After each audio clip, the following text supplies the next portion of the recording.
کو جو ہے اعتماد ہوگا، لوگ ہماری محنت سے متاثر ہوں گے اور ہم بھی ترقی کرتے جائیں گے، آگے بڑھتے جائیں گے انشاءاللہ۔ اور اللہ تعالیٰ ہماری محنتوں پر، ہماری قربانیوں پر، ہماری دعاؤں پر اللہ تعالیٰ مخلوق خدا کی ہدایت کا فیصلہ فرمائیں گے اور وہ سارے ہمارے صحیفے میں ہوگا۔ جو جس کے ہدایت کا ذریعہ بنے گا قیامت کے دن وہ اس کے ہدایت کے صحیفے میں ہوگا۔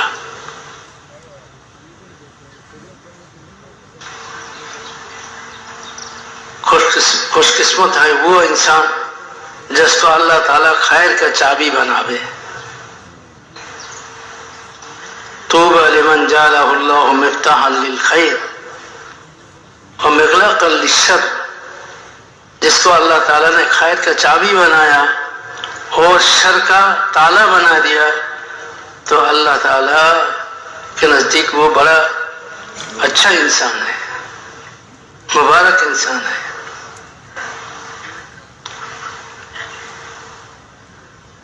اللہ تعالیٰ ہمیں بھی خیر کا چابی بنا دے، ذریعہ بنا دے اور شر کے مٹنے کا ذریعہ بنا دے۔ اس دعوت کی محنت سے انشاءاللہ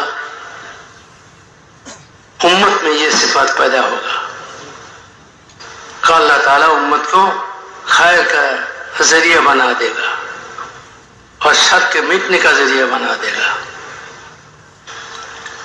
اللہ ہم سب کو قبول فرماوے۔ اس کے لیے دوستوں اور بزرگوں جو ہے ہمتیں کر کے اس محنت کی تقاضوں کو سارے تقاضوں پر غالب رکھنا۔ روزی تو مقدر کی چیز ہے، اللہ تعالیٰ نے جس کی تقدیر میں جو لکھ دیا ہے وہ ہو کر رہے گا۔ آدمی جتنا بھی محنت کرے اپنی روزی کو بڑھانے کی، وہ اس کی محنت پر نہیں ہوگا، وہ تو اللہ تعالیٰ کا فیصلہ کیا ہوا چیز ہے۔ جتنا اس کے لیے اللہ نے مقدر فرمائے وہی ان کے پاس پہنچ کر رہے گا۔ وہ جتنا بھی محنت کو بڑھائے اس میں وہ روزی بڑھے گا نہیں، اور کوئی بھی کسی کی روزی کو گھٹانا چاہے تو گھٹا نہیں سکتا۔ وہ تو روزی کا بانٹنے والا اللہ تعالیٰ ہے، تقسیم کرنے والا اللہ تعالیٰ ہے، اور وہ اللہ تعالیٰ تقسیم سے فارغ ہو گیا ہے۔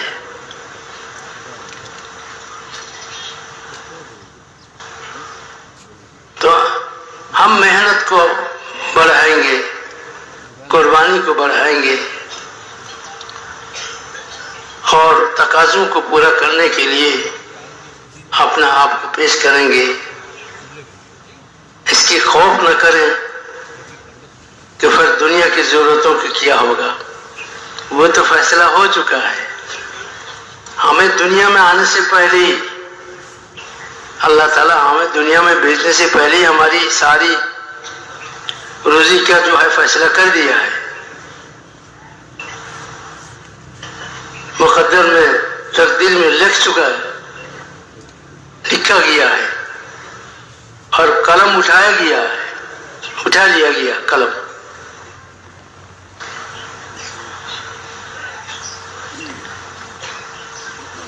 تو ڈرنے کی کوئی بات نہیں۔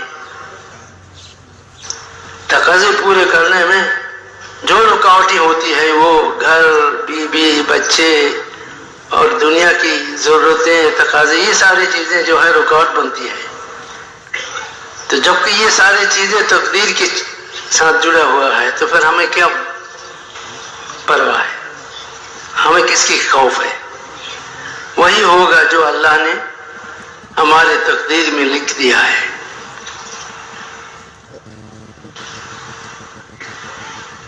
اس سے زیادہ کچھ نہیں ہوگا۔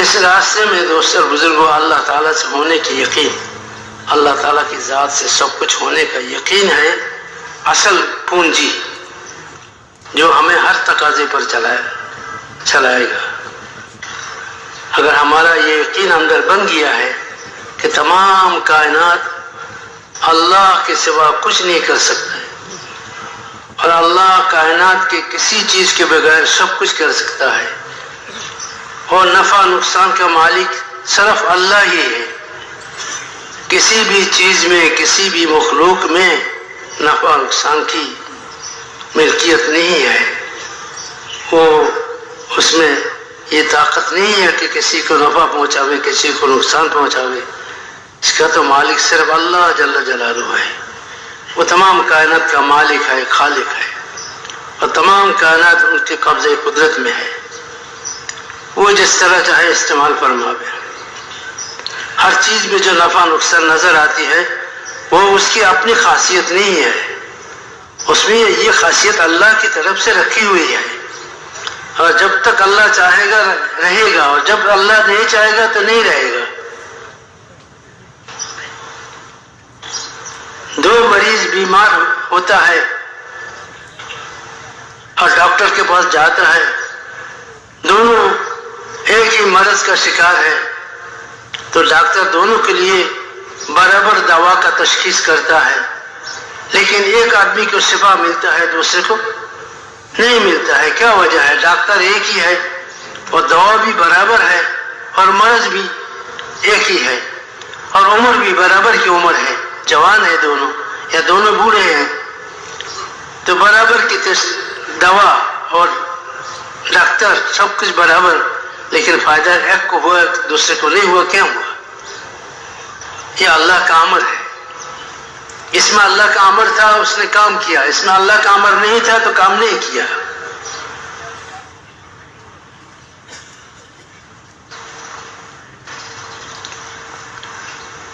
گھر میں کھانا پکتا ہے،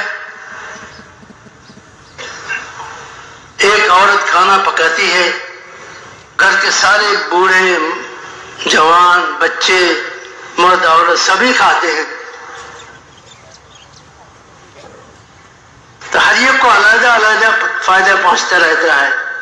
جو بچہ ہے وہ جوان ہوتا چلا جاتا ہے، جو جوان ہے وہ بوڑھاپے کی طرف جانے لگتا ہے، جو بوڑھا ہے وہ مرنے کی طرف چلتا ہے۔ کھانا ایک ہی ہے اور ایک ہی عورت کی پکائی ہوئی ہے اور مسالے اور ساری چیزیں برابر کی ہے، اس میں سب کا ہر ایک کے اندر جو کام کر رہے ہیں یہ مختلف۔ اس سے یہ پتہ چلتا ہے کہ چیزوں میں طاقت نہیں ہے، نقصان اور نفع چیزوں میں نہیں ہے، اللہ کے ہاتھ میں ہے۔ اللہ جس کے لیے جہاں جو مقدر کیا ہے وہی ہو کر رہے گا۔ آدمی لقمہ کھاتا ہے تو فرشتے اللہ سے اجازت لیتے ہیں، یہ لقمہ جو یہ نکل رہا ہے اس کو اس کی نفع کا ذریعہ بنے ہو یا نقصان کا ذریعہ بنے، تو اگر اللہ کی طرف سے یہ حکم ہوگا کہ یہ نقصان کا ذریعہ بنے تو نقصان کا ذریعہ بنے گا، اور اللہ کی طرف سے اگر حکم ہے کہ یہ نفع کا ذریعہ بنے تو نفع کا ذریعہ بنے گا۔ کرنے والی ذات اللہ کی ہے۔ اگر یہ یقین ہمارے دلوں میں پیوست ہو جاوے اور ہمارے دلوں میں جم جاوے تو ہر مسئلہ ہمارے لیے آسان ہو جائے گا، ہر تقاضا پورا کرنا آسان ہو جائے گا۔ ہم اس لیے تقاضے نہیں پورا کرنے پاتے ہیں اور ہمت نہیں ہوتا ہے کہ بھائی ایک بات پیچھے لگا ہو رہتا ہے کہ کیا ہوگا کیا ہوگا، ہم نہیں رہیں گے تو یہ کیا ہوگا یہ کیا ہوگا۔ کچھ نہیں ہوگا، وہی ہوگا جو اللہ چاہے گا، اور جو اللہ نہیں چاہے گا وہ نہیں ہوگا۔ انبیاء علیہ تسلیمات کے واقعات ان کے زمانے کی بڑے بڑے طاقتوں کی طرف سے جو ان کے ساتھ مقابلے ہوئے ہیں، اللہ تعالیٰ نے وہاں صاف ظاہر کر دیا، صاف کر دیا ہے کہ کرنے والی ذات اللہ کی ہے۔ انبیاء علیہ السلام ہر زمانے میں اکیلے آتے تھے اور اکیلے محنت کو لے کر کھڑے ہوتے تھے، کوئی ان کا سازگار، کوئی ان کا ساتھی، کوئی ان کا نصرت کرنے والا نہیں ہوتا تھا، اکیلے ہوتے تھے، لیکن اللہ تعالیٰ انہیں ساتھی ملا دیتے تھے۔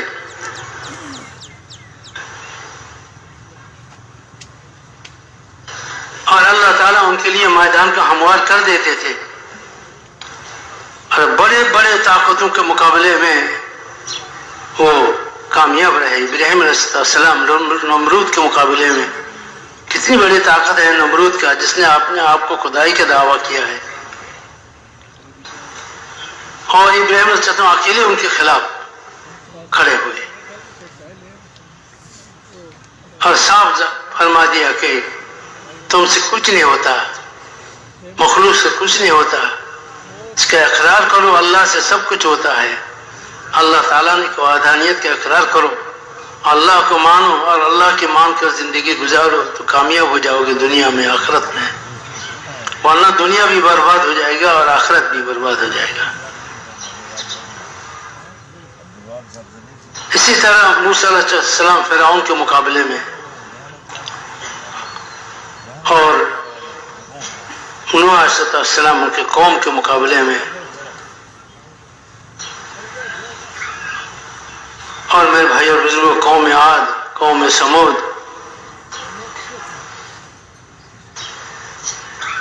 ان کے مقابلے میں اللہ تعالیٰ کے نبی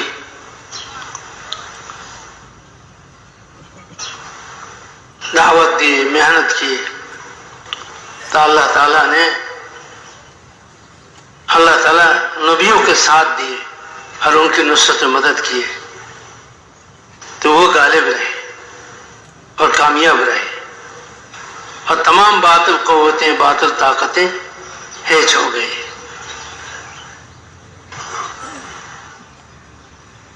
اس طرح میرے بھائی اور بزرگ اس دعوت والی محنت میں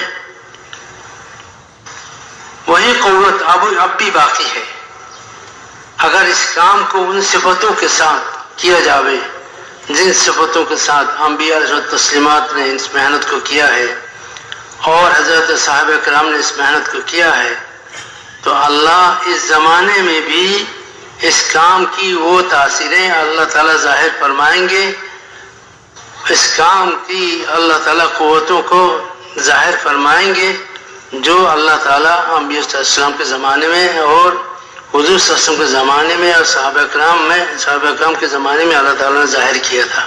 اس زمانے میں ہی اللہ تعالیٰ اس محنت کی قوت کو ظاہر فرمائیں گے۔ اس زمانے کے بڑے بڑے باطل قوتیں دعوت کے مقابلے میں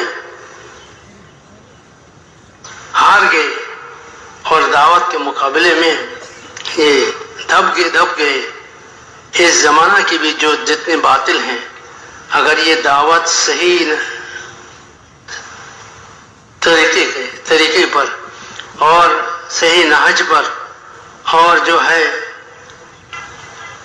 انبیاء علیہ السلام والی صفات کے ساتھ اگر یہ محنت آج بھی ہو اور یہ محنت چلے اور اس راستے میں جان و مال کی قربانی ہو، تو یہ دعوت والی محنت، اس کی اثر آج بھی ظاہر ہوں گے، اور آج کے باطل بھی انشاءاللہ دب جائیں گے۔ آج کے باطل بھی اس محنت کے مقابلے میں انشاءاللہ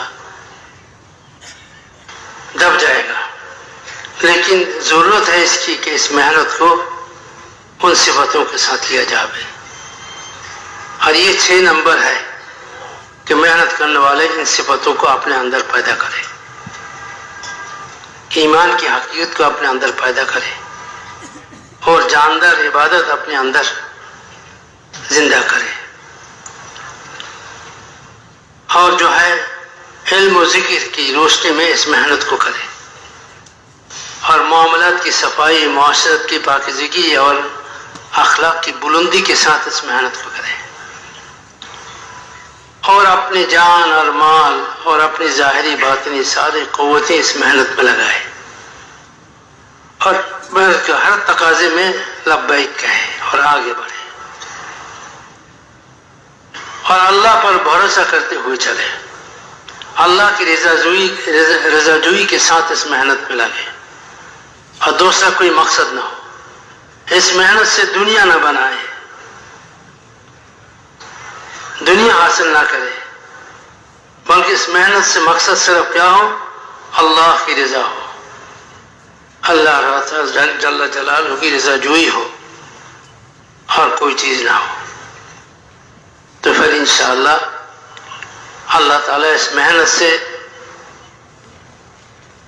1400 سال پہلے کی باطلوں کو اور اس سے پہلے ہزاروں سال پہلے کی باطلوں کو اللہ تعالیٰ نے ہر زمانہ میں جس طرح اللہ تعالیٰ نے ٹکڑا ٹکڑا کیا ہے اور دبا دیا ہے، اس زمانے میں اللہ تعالیٰ اس محنت کے ذریعے سے اس زمانے کی باطلوں کو اللہ تعالیٰ ٹکڑا ٹکڑا کر دے گا اور دبا دے گا اور حق کو اللہ تعالیٰ زندہ فرما دے گا۔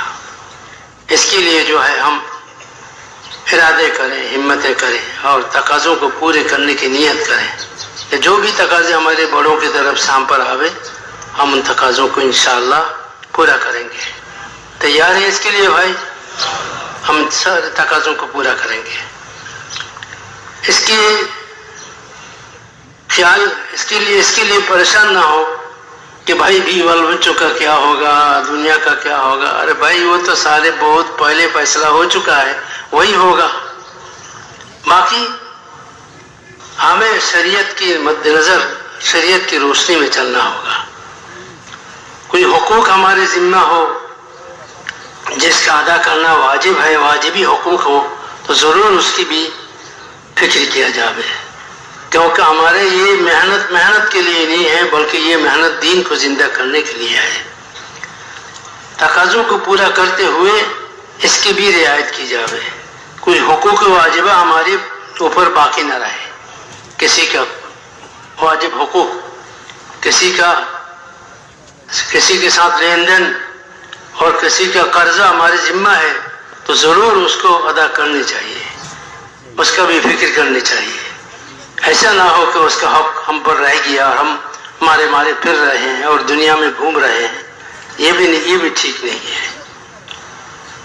ہم شریعت و سنت کو زندہ کرنے کی غرض سے اس محنت کو کر رہے ہیں، تو ہماری زندگیوں میں بھی شریعت و سنت زندہ ہو۔ ایسا نہ ہو کہ لوگ یہ کہیں کہ بھائی دیکھو یہ آدمی یہ ساری دنیا میں پھرتے رہتے ہیں اور ان پر سارے حقوق ہیں لوگوں کا، یہ ہے وہ ہے، وہ ادا نہیں کرتے ہیں، معاملات میں معاشرت میں اس کا حال اچھا نہیں ہے، ایسا نہ کہیں۔ یہ کام کے لیے بہت مضر ہے، بہت مضر ہوتا ہے۔ بہت علاقوں میں کام اس لیے نہیں بڑھ رہا ہے کہ کام کرنے والوں کی وجہ سے علاقے والے جانتے ہیں یہ آدمی کون ہے، تو یہ جو آدمی جب گشت کے دن گشت کے آداب کہنے کے لیے کھڑے ہوتے ہیں یا تو مغرب کے بعد بیان کے لیے کھڑے ہوتے ہیں تو مجمع ان کو دیکھتا ہے کہ یہ تو اس کو تو ہم پہچانتے ہیں، اس کے معاملات کو ہم جانتے ہیں، اس کی معاشرتی زندگی کو ہم جانتے ہیں، یہ کیا چاہتا ہے۔ یہی وجہ ہے کہ علاقوں میں کام نہیں بڑھتا ہے۔ تعلیم میں وہ جو 10 آدمی 5 آدمی 6 آدمی بیٹھتے تھے 10 سال سے وہی ہیں، گشت میں وہی لوگ ہیں، بڑھ نہیں رہا ہے، حالانکہ محلے میں 200-250 بالغ مرد ہیں۔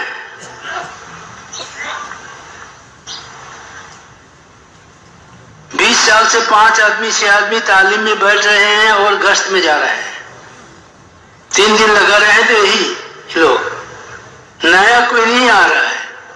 حالانکہ ہمارے بزرگوں نے فرمایا کہ 2 آدمی پرانے 8 آدمی نئے 7 لوگ 3 دن کے لیے، تاکہ پرانے 2 8-9 نئےوں پر محنت کرے، محنت کر کے ان کو کام سمجھاوے، ان کو 3 چیلے کے لیے تیار کرے۔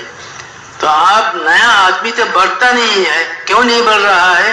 ہماری معاملات کی وجہ سے، ہماری معاشرتی زندگی کی وجہ سے، ہماری اخلاق کی وجہ سے، ہماری زندگی میں دین کے نہ ہونے کی وجہ سے ہم نمونہ نہیں بنے ہیں، اس لیے یہ ہو رہا ہے۔ اس لیے میرے بھائی اور بزرگوں، اپنے آپ کو جو ہے اس کام میں نمونہ بنانا ہے۔ اللہ ہمیں بھی توفیق عطا فرمائے اور آپ حضرات کو بھی توفیق عطا فرمائے، اور اس کے لیے دوستو نیتیں کریں، ارادے کریں، انشاءاللہ اس کام کے ہر تقاضے کو ہم جو ہے ہر حال میں پورا کریں گے۔ اور اللہ تعالیٰ پر جتنا ہمارا اعتماد بڑھتا جائے گا اور آخرت کا فکر جتنا ہمارا بڑھتا جائے گا اور اعمال سے ہونے کا یقین ہمارا بڑھتا جائے گا تو انشاءاللہ تقاضوں کا پورا کرنا آسان ہو جائے گا کہ بھائی کوئی مسئلہ ہے، ٹھیک ہے، وضو کر کے 2 رکعت نماز پڑھ لیتے ہیں، اللہ سے مانگتے ہیں، اعمال سے اللہ تعالیٰ حالات ٹھیک کر دیں گے۔ تو اعمال سے زندگی بننے کا یقین جتنا بڑھتا جائے گا اور اللہ سے ہونے کا یقین جتنا بڑھتا جائے گا اور آخرت کا یقین جتنا بڑھتا جائے گا، اس کام کے تقاضوں کو پورا کرنا آسان ہوگا۔ اس لیے میرے بھائی اور بزرگوں، ہمتیں کریں اور ارادے کریں اور اپنے آپ کو پیش کریں انشاءاللہ۔ جی فرمائیں انشاءاللہ۔ فرمائے ماشاءاللہ جی۔